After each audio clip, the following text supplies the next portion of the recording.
দেশের 11টি শিক্ষা বোর্ডের এসএসসি ও সমমান পরীক্ষার ফল প্রকাশ আজ। প্রধানমন্ত্রীর হাতে রেজাল্ট তুলে দেবেন শিক্ষামন্ত্রী সহ বোর্ডের চেয়ারম্যানরা। মেয়াদ উত্তীর্ণ ইঞ্জিন দিয়ে চলছে রেলওয়ে। নষ্ট দুর্ঘটনার সময় ব্যবহার করা ইমার্জেন্সি ব্রেক। নিরাপত্তা নিয়ে শঙ্কিত চালক নিজেই। বাড়ছে দুর্ঘটনা, কমছে ট্রেনের গতি। এবং যুক্তরাষ্ট্রে কমছে বাংলাদেশের পোশাক রফতানি। আধিপত্য বাড়ছে ভিয়েতনামের। উৎপাদন ব্যবস্থাকে ঢেলে সাজানোর তাগিদ। কারখানার আধুনিকায়নে স্বল্প সুদে ঋণ চান ব্যবসায়ীরা।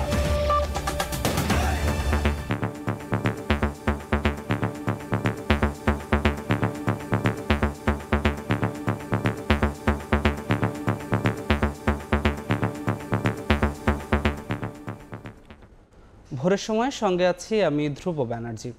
প্রকাশিত হচ্ছে চলতি বছরের এসএসসি ও সমমানের পরীক্ষার ফল। সকাল 10টায় গণভবনে প্রধানমন্ত্রী শেখ হাসিনার হাতে ফলাফল তুলে দেবেন শিক্ষামন্ত্রী। দুপুরে সচিবালয় গণমাধ্যমের কাছে ফলাফলের বিস্তারিত পরিসংখ্যান তুলে ধরবেন মন্ত্রী। শিক্ষা প্রতিষ্ঠান বোর্ডের ওয়েবসাইট ও মোবাইল ফোনের খুদে বার্তার মাধ্যমেও জানা যাবে ফল।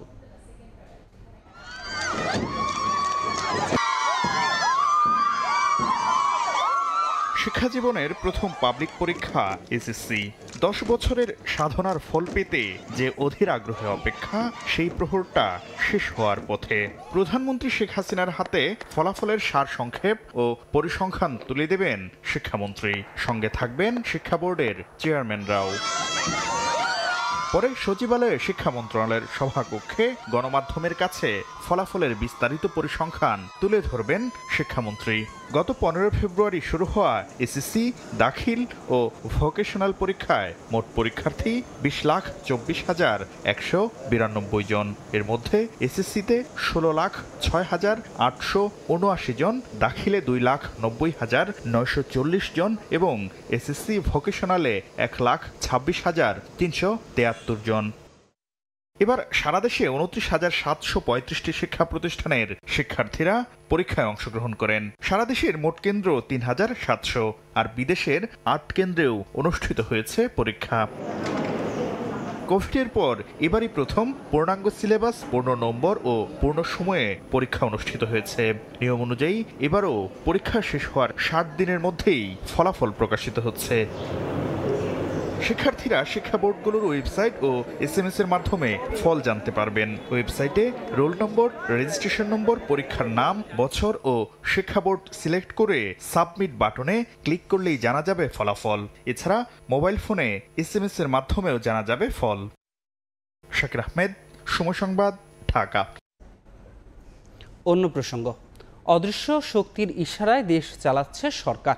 পরিকল্পিতভাবে গণতন্ত্রকে হত্যা করছে। রাজধানীর নয়াপল্টনে বিক্ষোভ সমাবেশে এমন অভিযোগ করেছেন বিএনপি মহাসচিব মির্জা ফখরুল ইসলাম আলমগীর। নির্যাতন করে বিএনপির আন্দোলন দমানো যাবে না বলেও হুঁশিয়ারি দিয়েছেন তিনি। সমাবেশে ভারত বয়কটের ডাক দিয়েছেন বিএনপি নেতারা। বয়কট ও সরকারের বিরুদ্ধে প্রতিরোধ গড়ে তোলার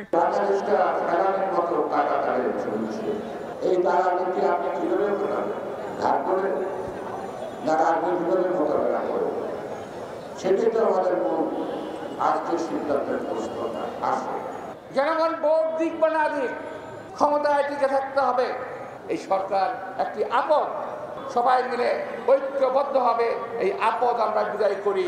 সমাবেশে প্রধান অতিথির বক্তব্যে বিএনপি মহাসচিব মির্জা ফখরুল ইসলাম আলমগীর অভিযোগ করে বলেন, জনগণের তোয়াক্কা না করে অদৃশ্য শক্তির ইশারায় দেশ চালাচ্ছে সরকার। আওয়ামী লীগের নেতারা অনেক কথা বলেন, এখন তো মুখের টুকরি ফোটে। আওয়ামী লীগ দাবি করে যে তারা দেশ চালাচ্ছে। আসলে কি তারা দেশ চালাচ্ছে? তারা দেশ চালায় না, এক অদৃশ্য শক্তি দেশ চালাচ্ছে, যাদের নির্দেশে তারা আজকে বাংলাদেশে মানুষের অধিকারগুলোকে কেড়ে নিয়েছে। নির্যাতন করে, দমন করে গণতন্ত্রের আন্দোলন, সেই আন্দোলনকে স্থগিত করা যাবে না। নির্যাতন করে বিএনপির আন্দোলন দমানো যাবে না হুঁশিয়ারি করে ঐক্যবদ্ধ আন্দোলনে সরকার পতনের ডাক দেন বিএনপি মহাসচিব। টিকে থাকবে না, জনগণের উত্তাল তরঙ্গের মধ্যে মার্জিয়া মুমু, সময় সংবাদ, ঢাকা। বিএনপি নিজেরাই ভারতের দালাল। আওয়ামী লীগের শক্তি বাংলাদেশের জনগণ। রাজধানী মোহাম্মদপুরে শান্তি সমাবেশে এই কথা বলেছেন ক্ষমতাসীন দলের সাধারণ সম্পাদক ওবায়দুল কাদের। বন্ধুত্বের কারণেই ভারত থেকে সরকার অনেক কিছু আদায় করতে পেরেছে বলেও জানান তিনি।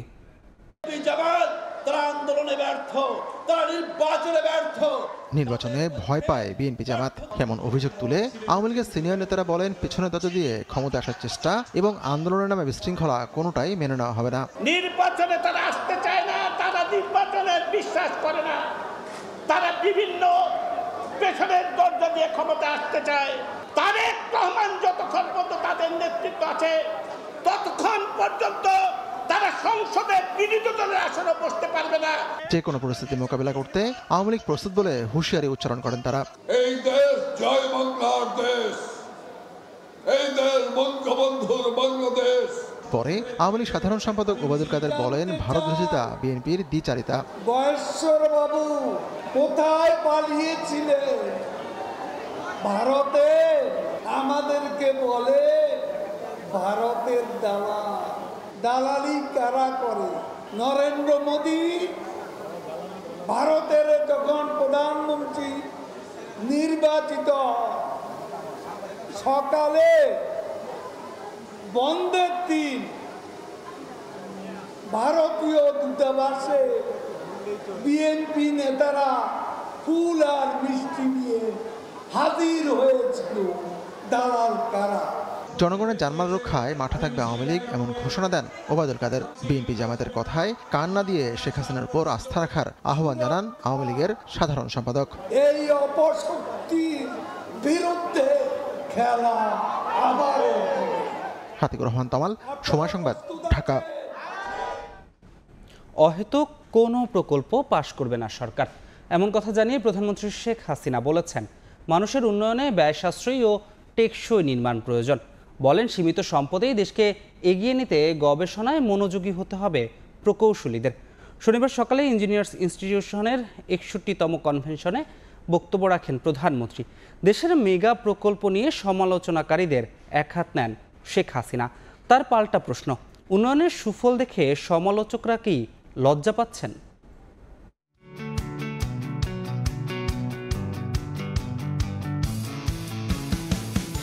উৎকর্ষের নতুন উচ্চতায় পৌঁছাতে নিরন্তর এগিয়ে যাচ্ছে দেশ। ভঙ্গুর অবকাঠামোর ইতিহাস পেছনে ফেলে এখন দৃশ্যমান দেশের এক একটি মেগা প্রকল্প।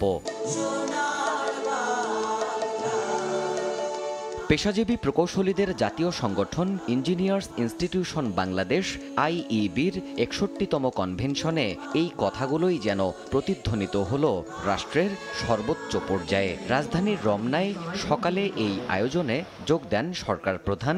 উপস্থিত ছিলেন দেশের বিভিন্ন জেলা থেকে আসা আইবির সদস্যরা। নির্মাণ ও প্রকৌশল খাতে বিশেষ অবদানের জন্য বিশিষ্টজনদের হাতে পদক তুলে দেয়া হয় অনুষ্ঠানে। সরকার প্রধান বলেন সীমিত সম্পদের এই দেশে এমন কোনো প্রকল্প পাশ করবে না সরকার যা অযৌক্তিক। শুধু নির্মাণের জন্য নির্মাণ করা হবে, এটা কাজ করলেই সেখানে একটা কনস্ট্রাকশন হবে, কমিশন পাবেন, কিছু এই পাবেন সেই পাবেন, সেটার জন্য না হয়। নীতিগত পরিকল্পনায় অতীতের চেয়ে বিদ্যুৎ উৎপাদন সক্ষমতা বেড়েছে জানিয়ে শেখ হাসিনা বহুমুখী বিদ্যুৎ উৎপাদনের প্রয়োজনীয়তা তুলে ধরেন। আমাদের বিদ্যুৎ উৎপাদন আমরা বহুমুখী করছি। সামনে আরেকটা নতুন দিক আসছে, হাইড্রোজেন। এই হাইড্রোজেনের ক্ষেত্রেও কিন্তু ইতিমধ্যেই আমরা পদক্ষেপ নিয়েছি। এখানে আমাদের গবেষণা দরকার। প্রত্যেকটি মেগা প্রকল্প নিয়ে সমালোচনায় মুখর থাকা ব্যক্তিদের প্রতি পাল্টা প্রশ্ন ছুড়ে দেন প্রধানমন্ত্রী। তিনি বলেন নতুন বাস্তবতায় তারা কি লজ্জা পাচ্ছেন? একটা কিছু ভালো লাগে না গোষ্ঠী আছে, যেমন একজন কেউ প্রশ্ন তুললেন কি পদ্মা সেতুতে রেলের যোগাযোগের কি দরকারটা ছিল, বা স্যাটেলাইট দুইয়েরই বা প্রয়োজন কি আছে। আমার মানে এদের একটু ছবি তুলে রেখে তারপর মেট্রো রেলে চললো কিনা, টানেলে গেল কিনা, এক্সপ্রেসওয়েতে উঠলো কিনা, বা এই সুবিধাগুলি নিচ্ছে কিনা একটু দেখা দরকার। উন্নয়নের সারথি হয়ে দেশকে এগিয়ে নিতে প্রকৌশলীদের সুযোগ সুবিধার প্রস্তাবগুলো বিবেচনার আশ্বাস দেন সরকার প্রধান শেখ হাসিনা। কোন কোন দাবিটা যৌক্তিক এবং কোনটা কিভাবে করতে হবে। দেবাশিস রায়, সময় সংবাদ, ঢাকা। স্বাধীনতার সময় বাংলাদেশের রেলবহরে ইঞ্জিন ছিল 486টি, যা এখন কমে দাঁড়িয়েছে 263টিতে, যার 70%ই মেয়াদ উত্তীর্ণ। এমনকি মেরামতের জন্য এসব লোকোমোটিভের যন্ত্রাংশ পাওয়া যায় না। এতে প্রতি বছর বাড়ছে দুর্ঘটনা, কমছে ট্রেনের গতি। বিশেষজ্ঞরা বলছেন এখনই নতুন ইঞ্জিন কেনা না হলে হুমকির মুখে পড়বে রেল ব্যবস্থা। এসব স্বীকার করে রেল বলছে সংকট কাটাতে উদ্যোগ নেওয়া হয়েছে। নাজমুস সালেহির রিপোর্ট। প্রতিদিন হাজার হাজার যাত্রী নিয়ে ঢাকা দেওয়ানগঞ্জ রুটে চলাচল করে ভাওয়াল এক্সপ্রেস। যাত্রীদের গন্তব্যে পৌঁছে দিতে ট্রেনটিতে ব্যবহার করা হয় 2300 সিরিজের 14 নম্বর ইঞ্জিন। কানাডা থেকে 1968 সালে কেনা হয় ইঞ্জিনটি, যার মেয়াদ পেরিয়ে গেছে 30-35 বছর আগেই। ইঞ্জিনের ভেতরের অবস্থা খুবই করুণ। কোনো ইলেকট্রিক ডিভাইসই এখন আর কাজ করে না। চালকের 3টি হ্যান্ড ব্রেকের 2টি বিকল, ইঞ্জিনের সেফটি ডিভাইস, ডেডম্যান ফুট প্যাডেলের 2টি বিকল। দুর্ঘটনার সময় ব্যবহার করা এমার্জেন্সি ব্রেকই নাই মেয়াদ উত্তীর্ণ ইঞ্জিনটিতে। আমার পাশে অটোমেটিক নাই, এখন তো যদি এলএম সাহেব কন্ট্রোল না করতে তো আমি ব্রেক নাই, আমি তো কিছুই করতে পারবো না। ডেডম্যান ফুট প্যাডেল নাম, এটা অকার্যকর। যাত্রীদের নিরাপত্তার দায়িত্বে থাকা চালকদ্বয় নিজের নিরাপত্তা নিয়েই শঙ্কিত। নিজের কোনো জীবনের নিরাপত্তা নাই, তারপর আমাদের চাকরি বাছাইতে করা লাগতেছে।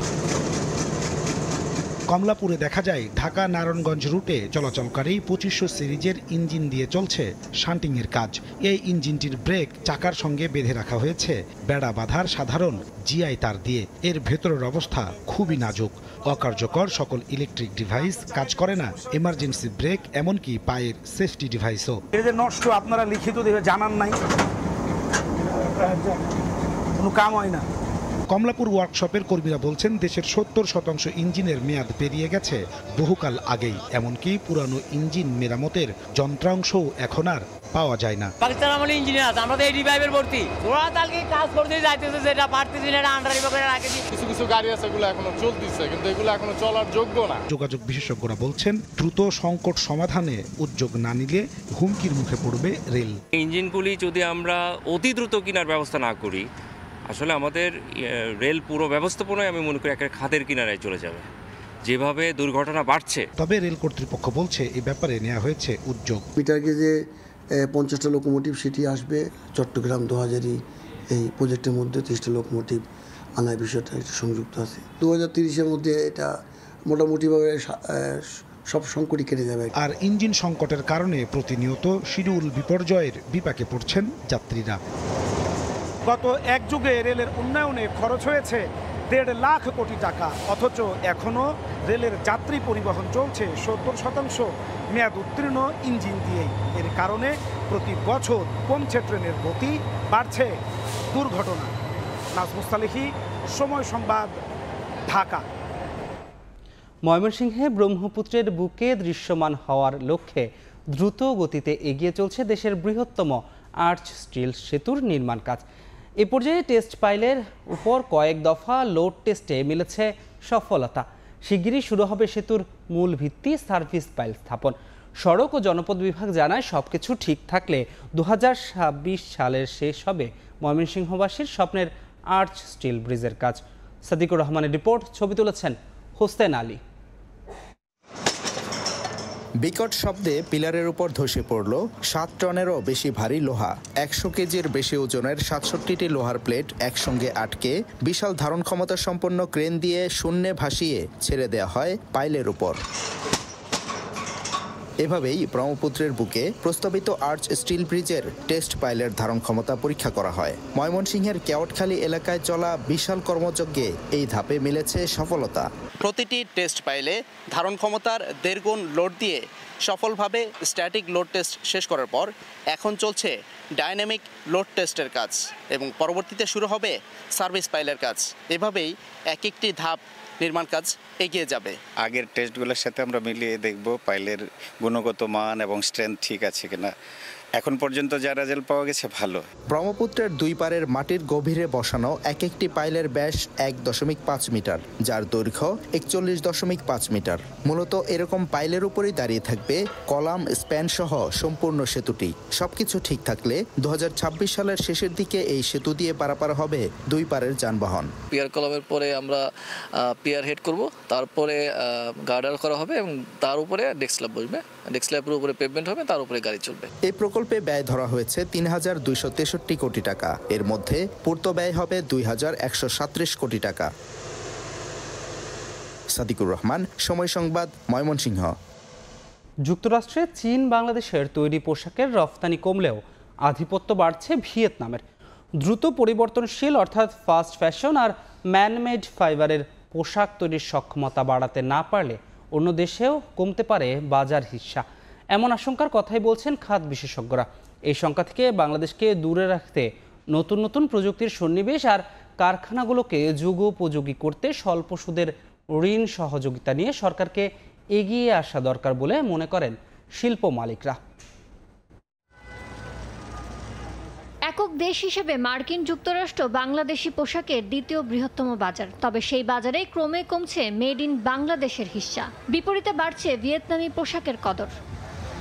ইউএস ডিপার্টমেন্ট অফ কমার্সের আওতাধীন office of textile and apparel অটেক্সার হালনাগাদ পরিসংখ্যান বলছে, চলতি বছরের জানুয়ারি থেকে মার্চ পর্যন্ত 1,807 কোটি ডলার মূল্যের পোশাক আমদানি করেছেন মার্কিন ব্যবসায়ীরা, যা 2023 সালের একই সময়ের তুলনায় 7.14% কম।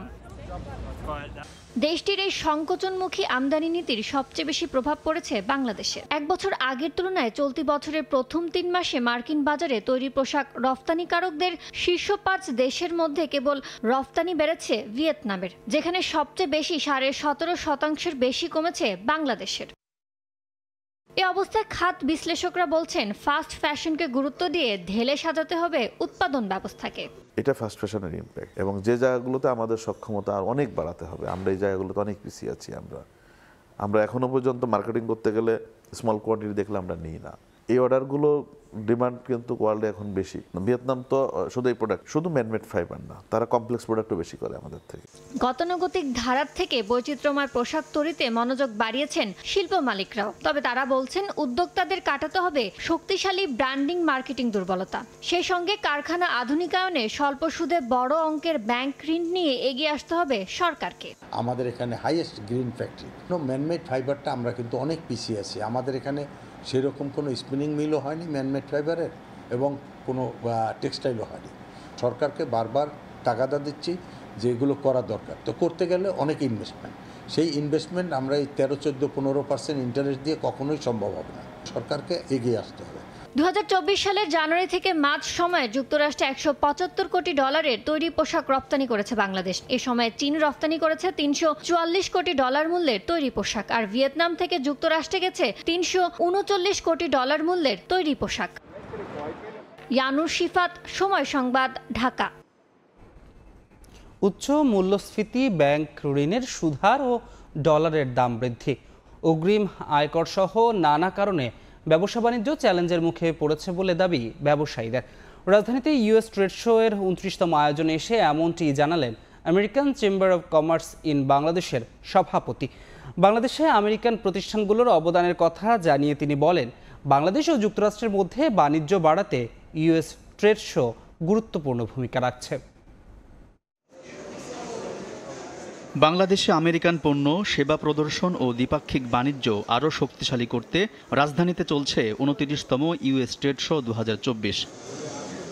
American chamber of commerce in Bangladesh ও ঢাকার যুক্তরাষ্ট্র দূতাবাসের আয়োজনে 3 দিনব্যাপী এই বাণিজ্য প্রদর্শনের স্টলগুলোতে তুলে ধরা হচ্ছে আমেরিকান ব্র্যান্ডের কসমেটিক্স, তথ্য প্রযুক্তিগত পণ্য ও খাদ্য উপকরণ। টোটাল একটা হিউম্যান বিং এর লাইফস্টাইলের যা যা লাগবে সব অথেন্টিক প্রোডাক্টগুলো আমাদের আছে। রিজনেবল প্রাইসে আমরা অনেক হাই এন্ড ব্র্যান্ড কোয়ালিটির প্রোডাক্টগুলো দিয়ে থাকি আর কি। রোবট ম্যানিপুলেশন বা রোবটে যদি আমরা কোনো প্রিসেট প্রোগ্রাম করতে চাই, এগুলো দিয়ে আমরা প্র্যাকটিস করাই। অনেকে আমাদের স্টল ভিজিট করতেছে, অনেকে কার্ড নিচ্ছে, অনেকে অর্ডার করছে।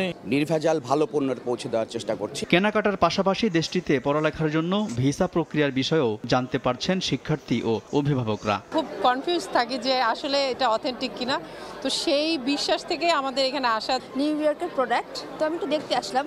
6 মাস ধরে চেষ্টা করতেছি, আর ওখানে তো মানুষ পড়াশোনা করার জন্যই যাচ্ছে, পড়াশোনা plus job. American chamber of commerce in Bangladesh এমচেমের সভাপতি সৈয়দ এরশাদ আহমেদ বলেন, উচ্চ মূল্যস্ফীতি, ব্যাংক ঋণের সুদহার ও ডলারের দাম বৃদ্ধি সহ নানা কারণে আমেরিকা বাংলাদেশ উভয় দেশের ব্যবসায়ীরা চ্যালেঞ্জের মুখে পড়েছেন। এই চ্যালেঞ্জটা তো শুধু আমেরিকান ব্যবসায়ীদের জন্য না, এটা বাংলাদেশি ব্যবসায়ীরাও একই চ্যালেঞ্জ ফেস করছে। এই ডলারের দাম আপনার যে স্টেবল না, হ্যাঁ, তারপরে ইনফ্লেশন, বা ধরেন আমাদের যে লজিস্টিক সমস্যা আছে, ব্যুরোক্রেসি আছে। দেশি বিদেশি ৪৪টির বেশি প্রতিষ্ঠানের ৮০টি স্টলে প্রদর্শন করা হচ্ছে ১০০টিরও বেশি মার্কিন পণ্য ও সেবা। আলতাফ হোসাইন, সময় সংবাদ, ঢাকা। নানা জটিলতায় ধুঁকছে ভারত বাংলাদেশের ধুবড়ী চিলমারি আন্তর্জাতিক নদী বাণিজ্য। প্রতিবেশী ভারতের সঙ্গে এমনিতেই বাংলাদেশের ভারসাম্যহীন বাণিজ্যিক সম্পর্ক। এরপরও বিশ্বের অন্যতম জনবহুল দেশ হিসেবে নিজেদের চাহিদা যোগানের সমস্যায় পরে আকস্মিক বন্ধ করে দেয় জরুরি বহু পণ্য। এবার অদৃশ্য জটিলতায় ঝিমিয়ে পড়ছে দুদেশের নৌ বাণিজ্য। ধুবড়ীর নৌবন্দর দিয়ে নিয়ম করে পাথর কয়লা আমদানি রফতানি হতো, কিন্তু হঠাৎ করেই তা স্থবির হয়ে পড়েছে। বিস্তারিত জানাচ্ছেন সুব্রত আচার্য, ছবি তুলেছেন বিশ্বজিৎ দাস। উত্তর পূর্ব ভারতের সঙ্গে বাংলাদেশের বাণিজ্যিক সম্পর্ক সুদৃঢ় করতে চালু হওয়া ধুবড়ী চিলমারি বাণিজ্যিক নৌবন্দর দিয়ে নামমাত্র আমদানি রপ্তানি চলছে। আনুষ্ঠানিকভাবে এই বন্দর চালু হওয়ার পর প্রতিদিন ব্রহ্মপুত্র নদ দিয়ে গড়ে ৩ থেকে ৪টি জাহাজে করে ভারত থেকে যেত পাথর, কয়লা, আর কম হলেও কুড়িগ্রামের চিলমারি বন্দর দিয়ে আসত বাংলাদেশি গার্মেন্টস পণ্য, জুট এবং মেলামাইনের জিনিসপত্র। তবে এখন সেটাও থেমে গেছে।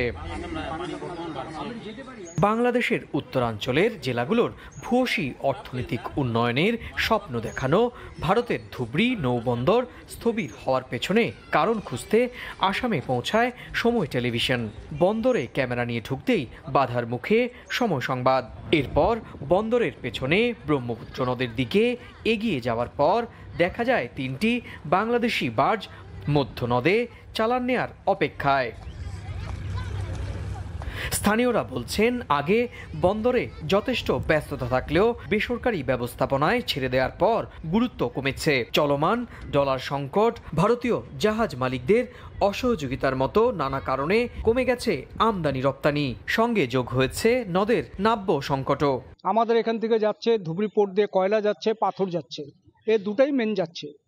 কিন্তু এই বছর আমাদের অনেক লসে আছি এক্সপোর্টাররা, কারণ ইম্পোর্টারদের ডলার নেই, যার জন্য আমরা কিছু মাল পাঠিয়েছি, এখনো আমাদের পেমেন্ট ঠিক হচ্ছে না। ইনিশিয়াল স্টেজে আমাদের এখন ব্যবসা বাণিজ্য স্টার্ট হয়েছে, সেই বাণিজ্যটাকে যদি আমরা বেড়াতে যাই বা আরও একটা পিক পজিশনে নিতে চাই, তো রাজনৈতিক সাপোর্ট মাস্ট বি লাগবে। গভর্নমেন্ট সেক্টরে ছিল, সরকারিভাবে ছিল, তখন রোজ দিন মোটামুটি 10 থেকে 15টা করে এখান থেকে জাহাজ লোড হয়ে চিলমারি হয়ে বাংলাদেশ পৌঁছত।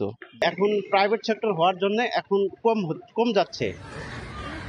সংশ্লিষ্টরা বলছেন, চিলমারি ধুবড়ী এই নৌবন্দর চালু হলে এবং এটি কার্যকর হলে আগামীতে প্রতিবেশী আসাম এবং বাংলাদেশের কুড়িগ্রামই শুধু নয়, প্রতিবেশী দুই দেশ অর্থনৈতিকভাবে সমানভাবে উপকৃত হবে। উত্তর পূর্ব ভারতের আসামের ধুবড়ী থেকে সুব্রত আচার্য, সময় সংবাদ। তীব্র লোডশেডিং চলছে শেরপুর জেলায়। 24 ঘন্টার মধ্যে বিদ্যুৎ মিলছে মাত্র 8 থেকে 10 ঘন্টা। মানুষের ভোগান্তির পাশাপাশি ব্যাহত হচ্ছে শিল্প উৎপাদন ও কৃষি সেচ। অথচ বিদ্যুৎ বিভাগের দাবি জেলায় কোনো লোডশেডিং নেই। শহীদুল ইসলাম হীরার পাঠানো তথ্য, বাবু চক্রবর্তীর ছবি নিয়ে রিপোর্ট। অচল হয়ে আছে কারখানা, বিদ্যুৎ না থাকায় বন্ধ উৎপাদন। তীব্র লোডশেডিংয়ের ভোগান্তিতে শেরপুর জেলাবাসী। শহরের কয়েকটি গুরুত্বপূর্ণ এলাকায় বিদ্যুতের লুকোচুরি কিছুটা কম হলেও অন্যান্য এলাকার চিত্র বিপরীত। বিদ্যুৎ না থাকায় একদিকে যেমন বাসা বাড়িতে দৈনন্দিন কাজে ব্যাঘাত ঘটছে, অন্যদিকে উৎপাদন ব্যাহত হচ্ছে বিভিন্ন শিল্প কারখানায়। ক্ষোভে বাসিন্দারা বিদ্যুতের নাম দিয়েছে স্বল্প সময়ের অতিথি। গ্রামাঞ্চলের চিত্র আরও ভয়াবহ। সেচ সংকটে কৃষিকাজ ব্যাহত হচ্ছে অভিযোগ স্থানীয়দের। কারেন্ট 24 ঘন্টা মনে কোন যায়, 12 ঘন্টায় মনে কোন অফ থাকে, ফ্যান চলে না, লাইট থাকে না, পোলাফোন লেখাপড়া করতে পারে না, মিল ফ্যাক্টরি চলে না। আমরা এখন বিদ্যুতের নাম দিয়েছি, বিদ্যুৎ আমাদের অতিথি, মাঝে মধ্যে আসে, থাকে না, উনি চলে যায়। কৃষিকাজে বেকার করতেছে, সময় মতো আমরা সেচের পানি দিতে পারতেছি না। তবে শহর গ্রামে তীব্র লোডশেডিং থাকলেও বিদ্যুৎ বিভাগের দাবি জেলায় কোনো লোডশেডিং নেই। চাপাতলি সাব স্টেশন চালু হয়েছে এবং আমাদের সেচ এবং গরম কম থাকায় এবং বৃষ্টি থাকায় লোডশেডিং এই মুহূর্তে অলমোস্ট নাই। শেরপুরে দৈনিক 57 মেগাওয়াট বিদ্যুতের চাহিদা রয়েছে। সময় সংবাদ, শেরপুর। বন্যা আসার আগেই জামালপুরের দেওয়ানগঞ্জে ব্রহ্মপুত্র নদের তীরে বাঁশের গার্ডার নির্মাণ করছেন এলাকাবাসী। বারবার বিভিন্ন মহলে আবেদন করেও ভাঙন রোধে সমাধান না পাওয়ায় নিজেদের অর্থায়ন ও শ্রমে এই উদ্যোগ নিয়েছেন তারা। বিষয়টি জানলেও সরকারিভাবে কোনো সহযোগিতা বা প্রতিরক্ষার আশ্বাস দিতে পারেনি সংশ্লিষ্ট বিভাগ। জাহাঙ্গীর আলমের পাঠানো তথ্য ও আবুল কালাম আজাদের ছবি নিয়ে রিপোর্ট। শুষ্ক ব্রহ্মপুত্র নদের তীরে চলছে কর্মযজ্ঞ। বর্ষায় ভাঙন ঠেকাতে নির্মাণ করা হচ্ছে বাঁশের অবকাঠামো। প্রতি বছর বর্ষা মৌসুমে ব্রহ্মপুত্রের ভাঙনে বিলীন হয় জামালপুরের দেওয়ানগঞ্জের পুল্লাকান্দি ইউনিয়নের বিভিন্ন অংশ। বর্তমানে ভাঙনের ঝুঁকিতে আছে নদের তীর সংলগ্ন 4টি গ্রাম। ভাঙন ঠেকাতে এলাকাবাসীর স্বেচ্ছাশ্রমে 90 ফুট উঁচু করে 7টি বাঁশের গার্ডার নির্মাণ চলছে। এমনকি এর অর্থায়নও করেছেন গ্রামবাসী। তারা জানান, বছরের পর বছর বিভিন্ন জনপ্রতিনিধি ও সরকারি বিভিন্ন দফতরে ঘুরেও কোনো সমাধান না পেয়ে নিজেরাই উদ্যোগ নিয়েছেন কাজের। পাশে আমাদের একটা সরকারি প্রাথমিক বিদ্যালয়, এই স্কুলটাও এখন বর্তমান নদীর হুমকির মুখে। সামান্য বন্যা আসলে এই 2700 পরিবার তারা মাথা গোছার ঠাঁই পাবে না। সরকার যদি আমাদের কিছু সাহায্য করে তাহলে আমরা নদীটার জলকি ব্যবস্থা করে তাহলে আমরা কিছু টিকে থাকব। বিষয়টি জানলেও কোনো সাহায্য করেনি স্থানীয় পানি উন্নয়ন বোর্ড। শুধু ভাঙন রোধে একটি প্রকল্প প্রস্তাবনা মন্ত্রণালয়ে পাঠানো হয়েছে বলে দায়সারা জবাব সংশ্লিষ্ট কর্মকর্তার। প্রতিরক্ষামূলক কাজ বাস্তবায়নের জন্য একটি প্রস্তাবনা প্রেরণ করেছি। এটা ঊর্ধ্বতন দপ্তরে প্রক্রিয়াধীন রয়েছে। অনুমোদন হলে আমরা সেইখানে পাক প্রতিরক্ষামূলক কাজ বাস্তবায়নের মাধ্যমে আগামী আসন্ন বর্ষার পূর্বে আমরা কাজ বাস্তবায়ন করতে পারব। গত 50 বছরে ব্রহ্মপুত্রের ভাঙনে পুরোপুরি বিলীন হয়েছে পুল্লাকান্দি ইউনিয়নের 10টি গ্রাম। সময় সংবাদ, জামালপুর। কোরবানির ঈদ সামনে রেখে মৌলভীবাজারে লালন পালন করা হচ্ছে গবাদি পশু। ভালো দাম পেতে গরু হৃষ্টপুষ্ট করতে ব্যস্ত খামারিরা। ভারত থেকে গরু আমদানি করা না হলে দেশি খামারিরা ন্যায্য দাম পাবেন বলে আশা স্থানীয় প্রাণী সম্পদ বিভাগের। শাহ ওলিদুর রহমানের তথ্য ও মোহাম্মদ ইয়ারুব আহমেদের ছবিতে রিপোর্ট।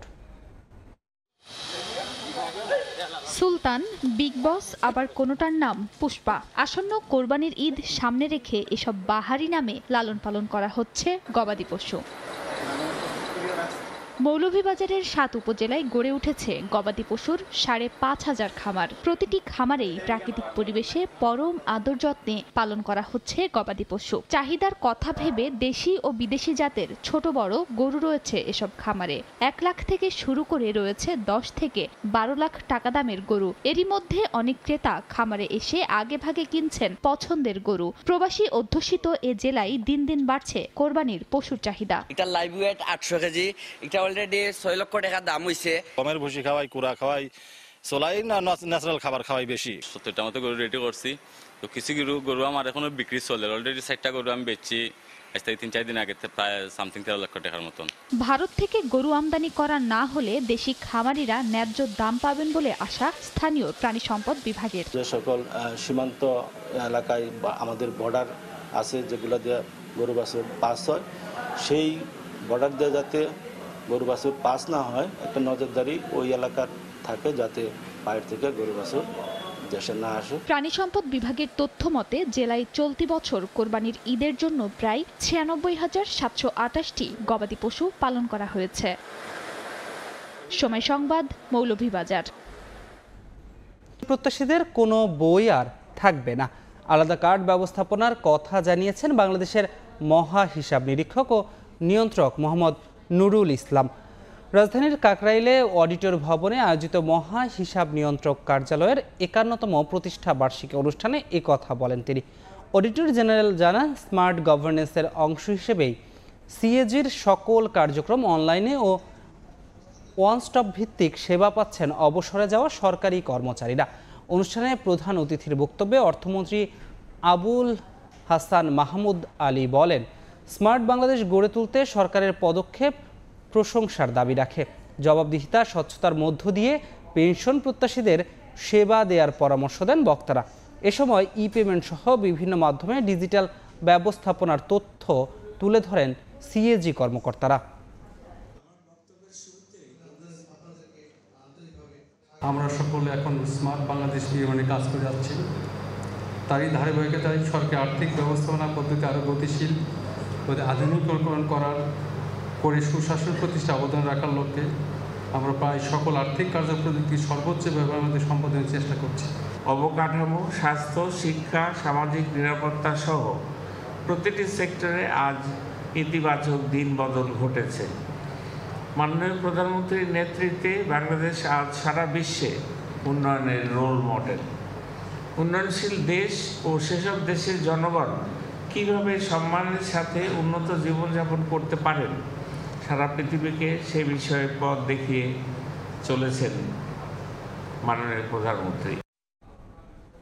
বর্তমান সরকার অসাম্প্রদায়িক রাষ্ট্র নির্মাণে নিরন্তর কাজ করছে জানিয়ে গৃহায়ন ও গণপূর্ত মন্ত্রী আম উবায়দুল মুক্তাদির চৌধুরী বলেছেন, বিরোধী রাজনৈতিক দল হিসেবে মুক্তিযুদ্ধের পক্ষের আরেকটি শক্তি থাকলে বাংলাদেশ আরও এগিয়ে যেত।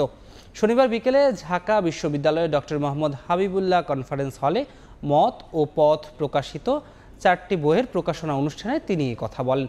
সংস্থার স্বত্বাধিকারী প্রফেসর ফাহিমা খাতুনের সভাপতিত্বে অনুষ্ঠানে বক্তব্য রাখেন বাংলা একাডেমির মহাপরিচালক কবি মোহাম্মদ নুরুল হুদা, সাংবাদিক অজয় দাশগুপ্ত, পিআইবির মহাপরিচালক কবি জাফর ওয়াজেদ ও মোহাম্মদ সাজিবুর হুদা।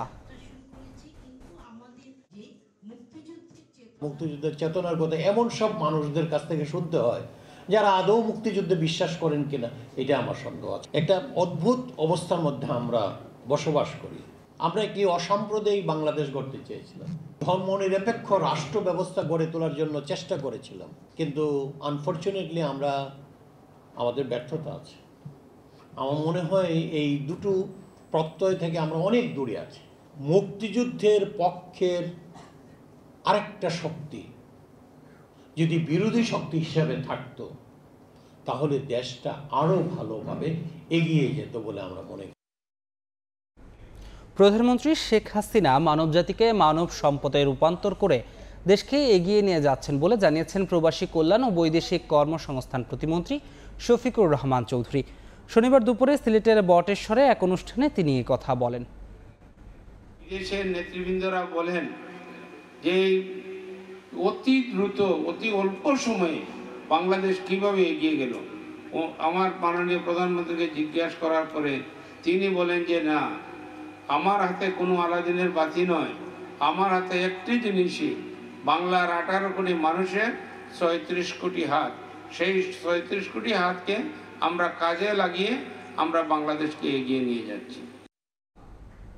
রংপুরের ঐতিহ্যবাহী শ্যামা সুন্দরী খাল উদ্ধারে পরিচ্ছন্নতা অভিযান চালিয়েছে রংপুর সিটি কর্পোরেশন। ময়লা আবর্জনার ভাগাড়ে পরিণত হওয়া খালটি পরিষ্কারে নামেন 1000 স্বেচ্ছাসেবী। আবর্জনার স্তূপে পরিণত হয়েছে খাল, আর তাই মৃতপ্রায় খাল উদ্ধারে নামেন একদল স্বেচ্ছাসেবী। রংপুর নগরীর ভেতর দিয়ে বয়ে যাওয়া শ্যামা সুন্দরী খাল, নর্দমা, পলিথিন আর নানা ময়লার ভাগাড়ে পরিণত হওয়া খালের পানি প্রবাহিত হচ্ছিল না দীর্ঘদিন ধরে। শনিবার সকালে খাল উদ্ধারে নামেন স্বেচ্ছাসেবীরা। তবে আবর্জনা বেশি থাকায় শ্যামা সুন্দরী পরিচ্ছন্নতার কাজে বেগ পেতে হয় তাদের। এমন উদ্যোগে সাধুবাদ জানান নগরবাসী। আমাদের কাজটা তো হচ্ছে সচেতন করা, আমাদের জায়গা থেকে আমরা আমাদের কাজটা করতেছি এবং যারা নগরবাসী আছেন তারা যেন তাদের এই নগরটাকে সুন্দর রাখে। 1000+ সহযোদ্ধা রয়েছে যারা ক্লান্ত পরিশ্রমের মাধ্যমে আজকে শ্যামা সুন্দরকে একটি রূপান্তরের ছোঁয়া তারা দিয়ে যাবে। এদিকে সিটি মেয়র ও বিভাগীয় কমিশনার জানান, নগরীকে পরিচ্ছন্ন রাখতে নাগরিকদেরও ভূমিকা রাখতে হবে। কেউ শ্যামা সুন্দরীতে কোনো নোংরা, কোনো পানি এখানে দিতে পারবে না। সেই লক্ষ্যে আমাদের এই কাজ আজকে আমরা সূচনা করতেছি। এটা কন্টিনিউ করার দায়িত্ব আমাদের। সমস্ত দপ্তর মেয়র সাহেবের উদ্যোগের সাথে তার পাশে থাকবে এবং আমরা এই শহরকে, নগরকে একটা সুন্দর শহর হিসেবে গড়ে তুলতে চাই। নগরীর চেকপোস্ট থেকে শুরু করে শাপলা চত্বর পর্যন্ত প্রায় 5 কিলোমিটার খালের বর্জ্য পরিষ্কারে বিডি ক্লিনের ঢাকা, চট্টগ্রাম, ফেনী সহ 9 জেলার 1000 সদস্য অংশ নেন। রিদওয়ান হিমেল, সময় সংবাদ, রংপুর। নওগাঁর আম বাজারে আসছে চলতি মাসের শেষ সপ্তাহে। গুটি আম নামানো শুরু হবে 22 মে, আর 30 মে থেকে পর্যায়ক্রমে 5 ধাপে শুরু হবে গোপালভোগ, ল্যাংড়া সহ অন্যান্য সুস্বাদু জাতের আম নামানো। এবার রকেট রিপোর্ট, ছবি তুলেছেন রকিবুল ইসলাম। বাগানে গাছে গাছে থোকায় থোকায় ঝুলছে মৌসুমি ফল আম। চলতি বছর নওগাঁর বাগান থেকে এসব আম সংগ্রহের তারিখ বেঁধে দিয়েছে প্রশাসন। 22 মে থেকে শুরু হবে গুটি আম নামানো, 30 মে থেকে নামানো শুরু হবে গোপালভোগ, খিরসা, ল্যাংড়া সহ অন্যান্য সুস্বাদু জাতের আম। বৈরী আবহাওয়ার কারণে পূর্ব নির্ধারিত সময়ের চেয়ে 4 দিন পিছিয়ে শুরু হচ্ছে আম নামানো কার্যক্রম। টানা দাবদাহে আমের ফলন নিয়ে কিছুটা শঙ্কা থাকলেও চলতি সপ্তাহের বৃষ্টি আমের জন্য সহায়ক বলে জানান বাগানীরা। পরিপক্ক আম বাজারজাত করতে শেষ মুহূর্তে নিবিড় পরিচর্যায় ব্যস্ত তারা। আমের ফলনটি অনেক সুন্দর হয়েছে এবং বড় হয়েছে। আমগুলো যেন পর্যাপ্ত পরিমাণে দাম পায়, যে দামে আমাদের ক্ষতি হবে না। আমের কালারও অনেক ভালো হয়েছে, তো আশা করি পর্যাপ্ত পরিমাণের গাছের আম আছে। এ মাসের শেষের দিকে আমরা ভোক্তা পর্যায়ে আমরা আমটা তুলে দিতে পারবো বলে আশা। নির্ধারিত সময়ের আগে গাছ থেকে আম নামানো ঠেকাতে নজরদারি করছে কৃষি বিভাগ। ভোক্তা পর্যায়ে আম পৌঁছানো এবং রপ্তানিযোগ্য আম উৎপাদনের লক্ষ্যে আমরা আম সংগ্রহের একটা ক্যালেন্ডার নির্ধারণ করেছি এবং এটা বিভিন্ন জাত ভেদে বিভিন্ন সময়ে এই আমগুলো হারভেস্ট করা হবে।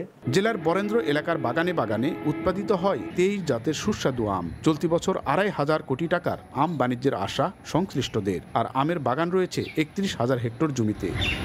প্রতীক্ষার শেষ প্রহর। ল্যাংড়া, খিরসা, গোপালভোগ বরেন্দ্র অঞ্চলের সুস্বাদু জাতের আম আসছে আগামী 30 মের পর থেকে। জেলা কৃষি বিভাগ বলছে জেলায় এবার 4.5 লাখ মেট্রিক টন আম উৎপাদন হবে, যার বাজার মূল্য ধরা হয়েছে প্রায় 2,500 কোটি টাকা। নওগাঁর রামভাদ্রপুর আম বাগান থেকে এমআর রকি, সময় সংবাদ। যিনি নিঃস্বার্থ ভালোবাসেন, সন্তানদের একটু ভালো রাখতে দিনরাত খেটে যান, শত প্রতিকূলতার মাঝেও আগলে রাখেন, তিনিই মা। বিশ্ব মা দিবসে এমনই এক শ্রমজীবী মায়ের গল্প তুলে এনেছেন রাজিবুল হাসান। ক্যামেরায় ছিলেন জুনায়েদ রুবেল। পরিবারে সবার আগে ঘুমভাঙা মানুষটাই মা। এই যেমন সুমি খাতুন, গাজীপুরের স্থানীয় একটি পোশাক কারখানায় সুইংয়ে চাকরি করেন। প্রতিদিন সকাল শুরু রান্নাবান্না দিয়ে। স্কুল পড়ুয়া মেয়ে সুমাইয়া আর সামিয়াকে নিয়ে মায়ের যত চিন্তা। সন্তানদের ভবিষ্যতের কথা চিন্তা করেই 3 বছর হলো স্বামীকে নিয়ে সিরাজগঞ্জ থেকে এসেছেন তারা। দেশের থেকে আইসি, গ্রামের থেকে চলে খাওয়া লাগবে। রুম ভাড়া আছে, মিয়া স্কুলে যায়, বড় মিয়া তার পড়াশোনার খরচ আছে, ইট পাথরের শহরে আয়ের মাপকাঠিতে ঠাঁই হয়েছে তাদের শিল্পনগরী গাজীপুরের তেলির চালার ছোট্ট শ্রমিক কলোনিতে। শত শত মানুষের চাপে যেখানে টিকে থাকায় এক জীবন যুদ্ধ, হাড় ভাঙা পরিশ্রম করেও সেখানে মা স্বপ্ন বুনছেন আদরের সন্তানদের শিক্ষিত করার। আমি চাকরি না করলে তো আমার মেয়েদের মানুষ করতে পারবো না। আমার যা না হয়েছে আমার মেয়েদের দিয়ে আমি তাই করবো। আমার আশাটা আমার মেয়েদের দিয়ে পূর্ণ করবো। বাবার সাথে মায়ের ভূমিকা বেশি, কারণ মায়ের কাছে অনেক জিনিস শেয়ার করে যা বাবার কাছে শেয়ার করতে ভয় পায় এবং লজ্জা করে। সন্তানের প্রতি মায়ের ভালোবাসার গল্প প্রায় সবখানে এমনই। পরিবারের কাজ সামলে কোথাও তারা দোকানি, কোথাও আবার সুই সুতার কারিগর। আর এসব কিছুই সন্তান আর সংসারের কল্যাণে। স্বার্থহীন ভালোবাসার যে প্রতীক, সেই মায়েরা আজীবন থাকুক শ্রদ্ধা আর ভালোবাসায়। বিশ্ব মা দিবসে এমনটাই প্রত্যাশা সকলের। রাজিবুল হাসান, সময় সংবাদ, গাজীপুর। নেত্রকোনায় রবীন্দ্রনাথ ঠাকুরের জন্মজয়ন্তী উপলক্ষে অনুষ্ঠিত হয়েছে শতকণ্ঠে রবীন্দ্রনাথ। শনিবার সন্ধ্যায় শহরের মুক্তারপাড়া পাবলিক হল মিলনায়তনে এই অনুষ্ঠানের আয়োজন করা হয়। এ সময় আলোচনা সভা, সঙ্গীত, আবৃত্তি ও নৃত্য পরিবেশন করেন জেলার বিভিন্ন সাংস্কৃতিক সংগঠনের শিল্পীরা। সংগঠনের শিল্পীরা উদ্বোধনী গানে 100 শিল্পী সঙ্গীত পরিবেশন করেন। আর অনুষ্ঠানের উদ্বোধন করেন জাতীয় রবীন্দ্রসঙ্গীত সম্মেলন পরিষদের কেন্দ্রীয় কমিটির সাধারণ সম্পাদক বিশিষ্ট রবীন্দ্রসঙ্গীত শিল্পী লিলি হক।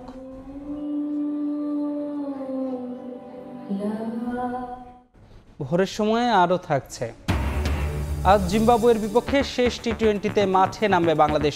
ধুঁকতে থাকা ব্যাটিং অর্ডার নিয়ে পরীক্ষা নিরীক্ষার শেষ সুযোগ টাইগারদের। লক্ষ্য ক্লিন সুইপের।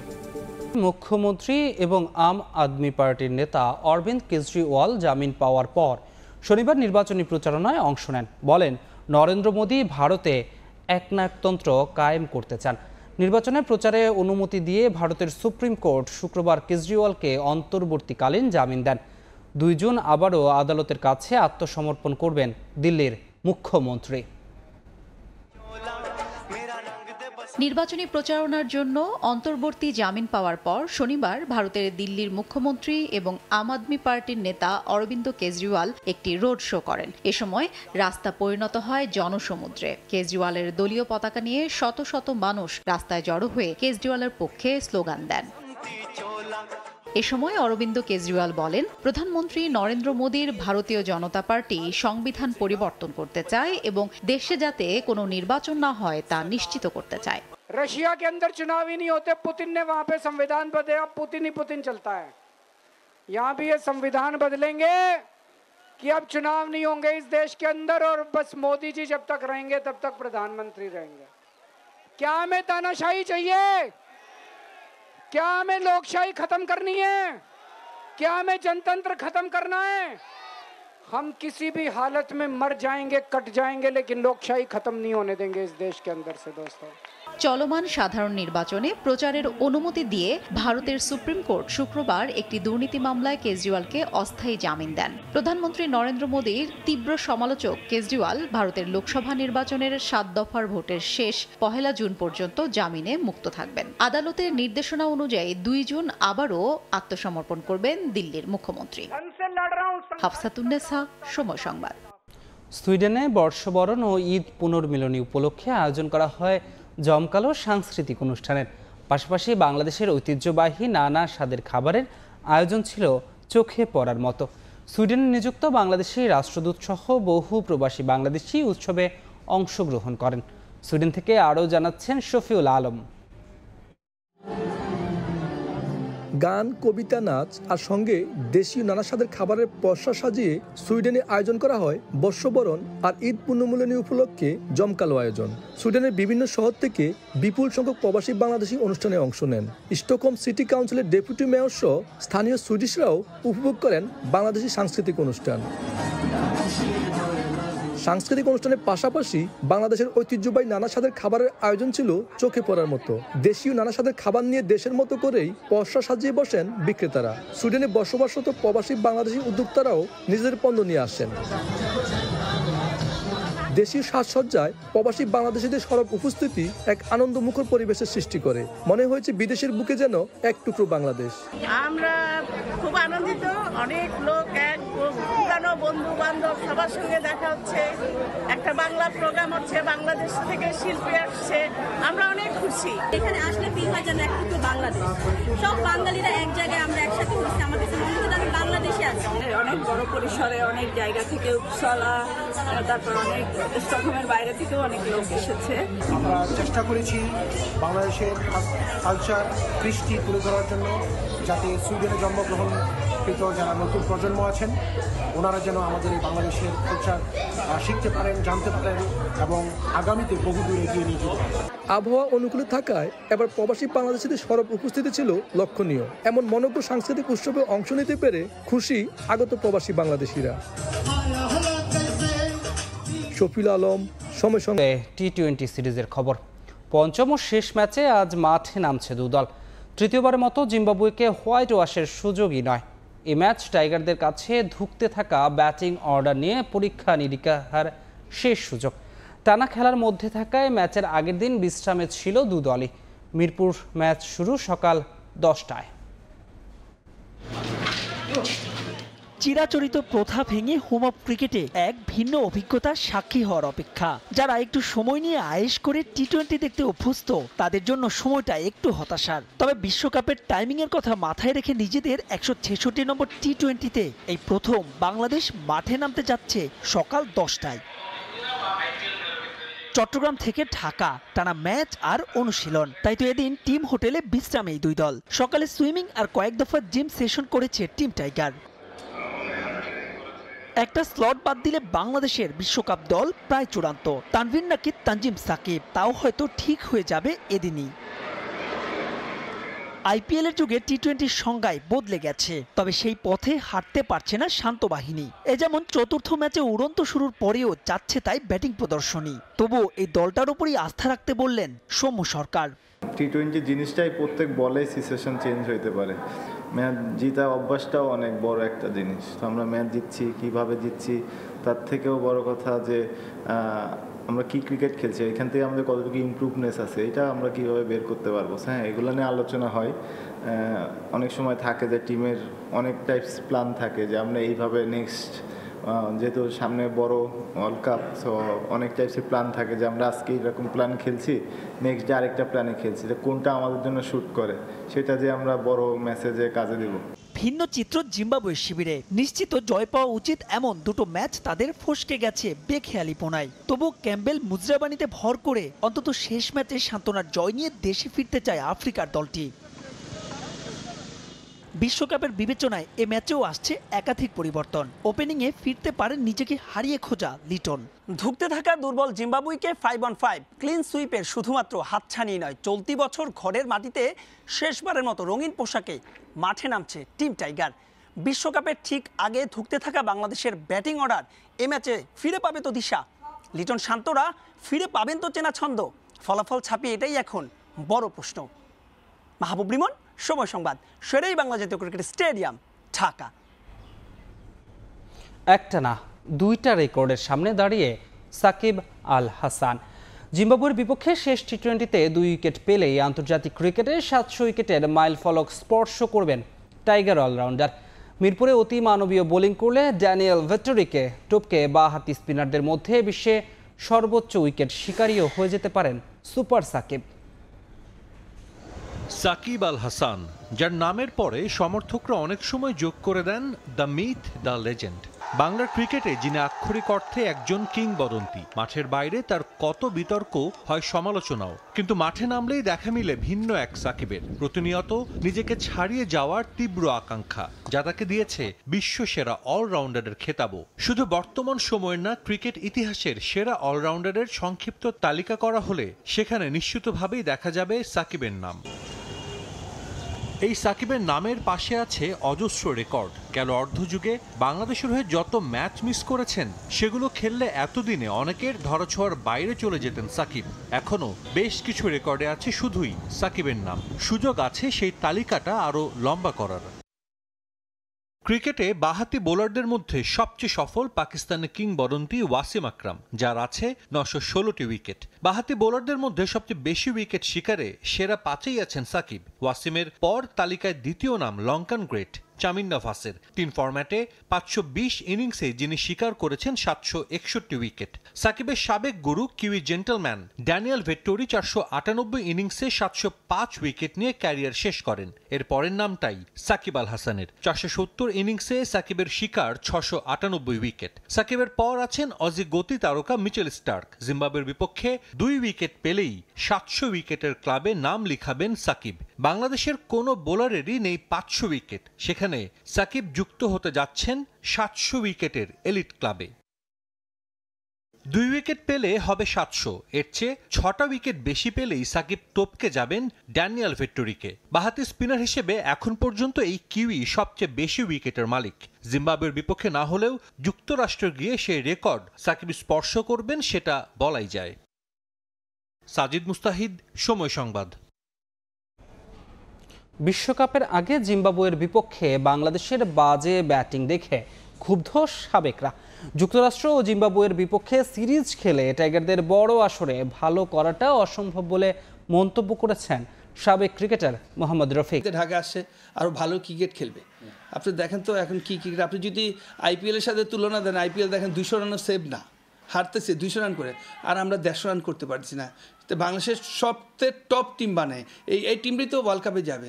তারপরে ওয়ার্ল্ড কাপের আগে যদি এই ধরনের প্রিপারেশনটা থাকে, তো আপনি মনে করেন বাংলাদেশ ক্রিকেটটা কি ডেভেলপ হচ্ছে? টি-20 বিশ্বকাপের বাকি নেই 1 মাসও। প্রায় সব দলই যখন প্রস্তুতি নিচ্ছে, শক্তি সামর্থ্যে এগিয়ে থাকা দলের সঙ্গে সিরিজ খেলে, তখন উল্টো চিত্র বাংলাদেশের ক্ষেত্রে।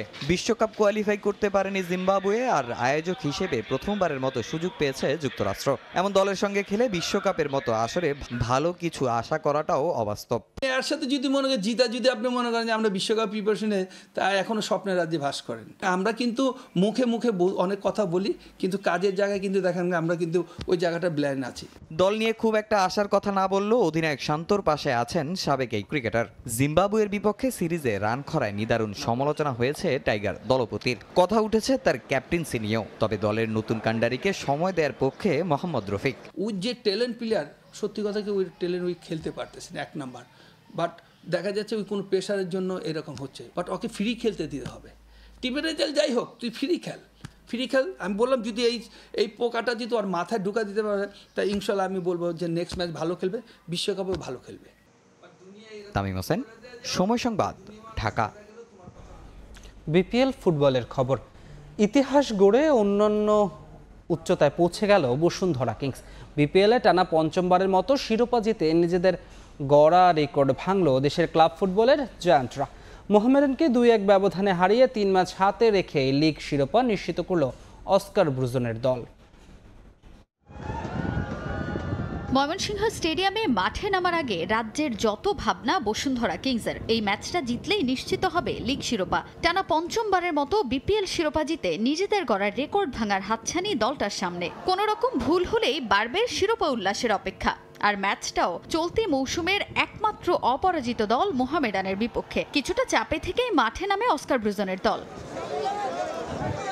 মোহামেডানের বিপক্ষে ম্যাচের শুরু থেকে লক্ষ্যে অটুট বসুন্ধরার জায়ান্টরা। আধিপত্য ধরে রেখে খেলতে থাকে তোপো মোরসালিনরা। বেশ কিছু সুযোগ হাতছাড়া করেন কিংসের ব্রাজিলিয়ান ফরওয়ার্ড ডরিয়ালটন গোমেজ, যদিও সে ভুল শুধরে নিতে খুব বেশি সময় নেননি। 19 মিনিটে ডরিয়ালটনের গোলেই লিড নেয় কিংস।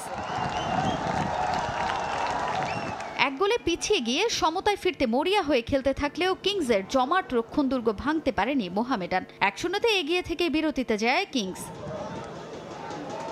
দ্বিতীয়ার্ধে মাঠে নেমেও আগ্রাসী ফুটবল খেলতে থাকে অস্কার ব্রুজনের দল। ম্যাচের 52 মিনিটে আবারও স্পটলাইটে ডরিয়ালটন। মোরসালিনের পাস থেকে বল পায়ে পেয়ে তা জালে জড়ান এই ব্রাজিলিয়ান। নিজের দ্বিতীয় গোলে দলকে 2-0-তে লিড এনে দেন তিনি।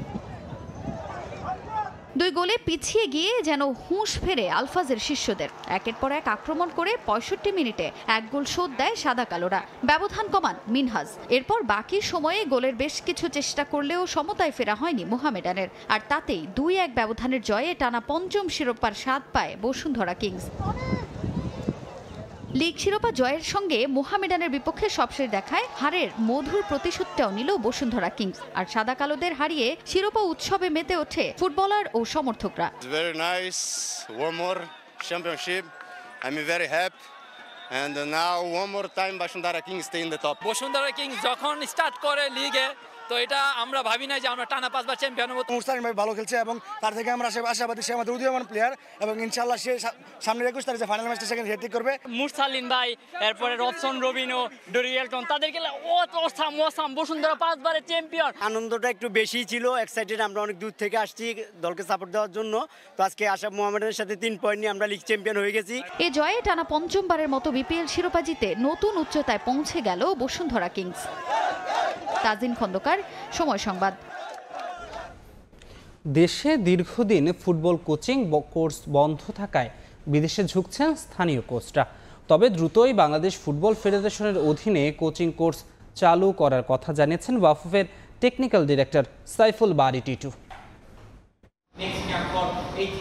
অল্প সময়ের ব্যবধানে দেশ ছেড়েছেন 5 জন ফুটবল কোচ। কোনো ক্লাব কিংবা দেশের কোচ হিসেবে নয়, কোচিং কোর্স করতে ভারত ও মালদ্বীপ গেছেন তারা। এই তালিকায় আছেন বাংলাদেশ ফুটবল দলের সহকারী কোচ হাসান আল মামুন। অথচ বছরখানেক আগেও এইসব কোর্স করতে দেশের বাইরে যেতে হতো না স্থানীয় কোচদের। বিতর্কিত হলেও নিয়মিত কোচেস ট্রেনিং কোর্স আয়োজন করতেন বাংলাদেশ ফুটবল ফেডারেশনের সাবেক টেকনিক্যাল ডিরেক্টর পল স্মলি।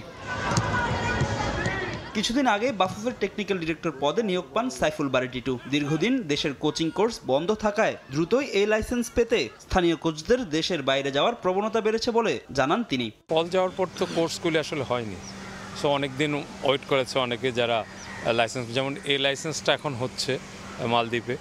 তো আমার সাথে কথা হয়েছে ওদের যারা পার্টিসিপেন্ট যাচ্ছে, তো ওরা তাড়াতাড়ি তাদের দরকার। আপাতত এই লাইসেন্সের কোর্স চালু না করলেও অন্যান্য কোচিং কোর্স দ্রুত চালু করার কথা জানিয়েছেন বাফুফের টেকনিক্যাল ডিরেক্টর। যেহেতু অনেকদিন কোর্স হয় না, সো আমরা গ্রাসরুট 4টা 5টা, সি লাইসেন্স একটা, বি লাইসেন্স একটা, ইনস্ট্রাক্টর কোর্স একটা, তো এইগুলি করার পর যে সময় থাকবে ওই সময়টা আমরা এই লাইসেন্সের ফার্স্ট পার্টটা করব ডিসেম্বরে গিয়ে। কিছুদিন আগেই সারা দেশ থেকে উঠে আসা 200 প্রতিভাবান ফুটবলারের ক্যাম্প থেকে 35 জনকে ইয়েস কার্ড দিয়েছে বাফুফে। সেখান থেকে 17 জন যোগ দিয়েছেন বাফুফের এলিট একাডেমিতে। এলিট একাডেমিতে আগে তো একটু বেশি বয়সের প্লেয়াররা ছিল, তো আমরা চাচ্ছি যতটা আগে আনা যায়। 17 জন আমাদের আগের যে ব্যাচটা ছিল ওটার সাথে জয়েন করেছে, ওরা অলরেডি এখানে চলে এসছে। বাকি ফুটবলাররা দ্রুতই যোগ দিবেন এলিট একাডেমিতে। সেখান থেকেই বাছাই করা ফুটবলারদের নিয়ে হবে ক্যাম্প। ফাহিম ইসলাম, সময় সংবাদ, ঢাকা। এ পর্যায়ে শীর্ষ সংবাদগুলো জানিয়ে দিচ্ছে আরেকবার। দেশের 11টি শিক্ষা বোর্ডের এসএসসি ও সমমান পরীক্ষার ফল প্রকাশ আজ। প্রধানমন্ত্রীর হাতে রেজাল্ট তুলে দেবেন শিক্ষামন্ত্রী সহ বোর্ডের চেয়ারম্যানরা। মেয়াদোত্তীর্ণ ইঞ্জিন দিয়ে চলছে রেলওয়ে। জরুরি প্রয়োজনে ব্যবহার করা ইমার্জেন্সি ব্রেকও নষ্ট। নিরাপত্তা নিয়ে শঙ্কিত খোদ চালক। বাড়ছে দুর্ঘটনা, কমছে ট্রেনের গতি। বেরিয়ে আসছে মিল্টন সমাদদারের একের পর এক প্রতারণার তথ্য। চাইল্ড অ্যান্ড ওল্ড এজ কেয়ারে 209 আশ্রিত আছেন 133 জন। নেই সঠিক কোনো তথ্যই। এবং যুক্তরাষ্ট্রে কমছে বাংলাদেশের পোশাক রফতানি। আধিপত্য বাড়ছে ভিয়েতনামের। উৎপাদন ব্যবস্থাকে ঢেলে সাজানোর তাগিদ। কারখানার আধুনিকায়নে স্বল্প সুদে ঋণ চান ব্যবসায়ীরা।